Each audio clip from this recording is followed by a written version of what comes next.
अस्सलामु अलैकुम वरहमतुल्लाहि वबरकातुहू। नहमदुहु व नुसल्ली अला रसूलिल करीम। अम्मा बाद फअऊज़ु बिल्लाहिस समीइल अलीम मिनश शैतानिर रजीम। बिस्मिल्लाहिर रहमानिर रहीम। आज हम आपके सामने बयान करेंगे कि वो कौन से 3 ऐसे अमल हैं जिनका इंसान को मरने के बाद भी सवाब मिलता है, मरने के बाद भी अजर मिलता है। सही मुस्लिम की हदीस है, हदीस नंबर है 1631 1631।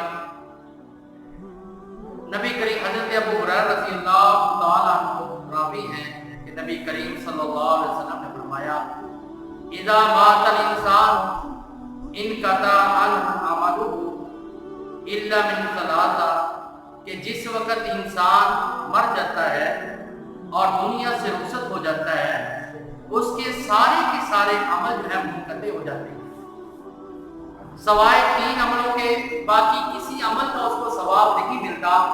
3 अमल ऐसे हैं जिसके इंसान को मरने के बाद भी सवाब मिलता है। वो 3 अमल कौन कौन से हैं? सबसे पहला सदका जारिया। सदका जारिया जो इंसान अपने हाथ के साथ सदका खैरात कर जाए, कहीं पे मुसाफिर खाना बना दिया, गरीबों की अमदाद कर दी, मस्जिद बना दी और मुसाफिरों के लिए पानी का इंतजाम कर दिया, और उसके मरने के बाद भी लोग उनसे फायदा उठाते रहेंगे, उस इंसान को उसका अजर और सवाब मिलता है। सदका जारिया एक ऐसा अमल है कि इंसान दुनिया से रुखसत होकर कब्र में पहुंच जाता है, लेकिन अल्लाह रब्बुल इज्जत उसका सवाब अजर जारी रखते हैं। इस वजह से हमें भी ऐसी आदत डालनी चाहिए। हमें गरीबों के लिए, यतीमों के लिए, कल जैसे तमाम लोगों ने 2 दिन पहले जैसे तमाम लोगों ने फादर डे मनाया, बाप के नाम से किसी ने बाप की तस्वीरें जाहिर की, किसी ने मोहब्बत को जाहिर किया। हालांकि पूरा साल ही बाप के साथ मोहब्बत का दिन होता है, लेकिन किसी ने यतीम के लिए सर पे हाथ नहीं फेरा, यतीमों की देखभाल नहीं की, इल्ला माशाअल्लाह। लेकिन सदका जारिया ऐसा सदका है कि इंसान को मरने के बाद उसका अजर और सवाब मिलता है।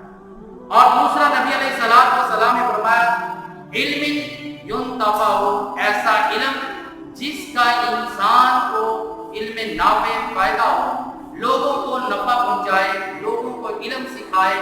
इल्मुन नाफे ऐसा इल्म, मिसाल के तौर पे अगर आपने एक हदीस को सीखा, वो हदीस सीखने के बाद आगे आपने पहुंचा दी, लोग उस पर अमल कर रहे थे, इंसान हदीस बताने वाला बहुत हो जाए, लेकिन उसको उसके बताने की वजह से जो लोग उस पर अमल करेंगे उसको सवाब मिलेगा।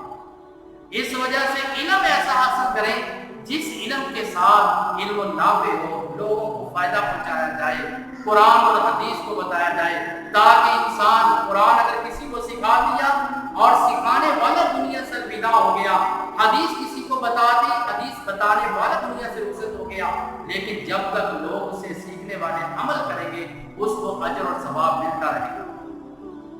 तीसरा, पैगंबर अलैहिस्सलाम ने फरमाया, वलदिन सालिह, नेक औलाद, नेक बेटा जो अपने माँ बाप के मरने के बाद अपने माँ बाप की दुआ करता है, और दुआ अल्लाह रब्बुल इज्जत कबूल भी करता है, और कोई नेकी करता है, नमाज पढ़ता है, सदका खैरात करता है, नेक बेटा जो भी अमल करेगा उसका अजर वालिदैन को मिलेगा। लिहाजा आज हर किसी की हमारी ख्वाहिश होती है हमारा बेटा दुनिया में मुकाम और मर्तबा हासिल करे, दुनिया में आला मुकाम हासिल कर लेता है, मर्तबा हासिल कर लेता है, लेकिन हम अपने औलाद की दीन के हवाले से तरबियत नहीं करते। कम से कम हमारे मरने के बाद हमारी कब्र पे खड़ा होकर या हमारे जनाजे में हमारे लिए दुआ कर दे, क्योंकि अगर कोई किसी से दुआ करवाता है वो दुआ कर देगा, वो चाहे दिल से करता है या ऊपर से करता है, लेकिन जिस वक्त बेटा अपने बाप के लिए दुआ करेगा, बेटा अपनी माँ के लिए दुआ करेगा, हाथ उठाकर आंखों से आंसू बहाकर करेगा, तो अल्लाह रब्बुल इज्जत उसको जरूर कबूल करता है। इस वजह से हमें अपनी औलाद की दीनी तरबियत और इसी तरह नेक कामों की भी तरबियत करनी चाहिए, ताकि मरने के बाद औलाद के किए जाने वाले नेक आमाल उनका सवाब भी वालिदैन को मिलता है। अल्लाह रब्बुल इज्जत से दुआ कि अल्लाह ताला हमें इस पर अमल करने की तौफीक अता फरमाए।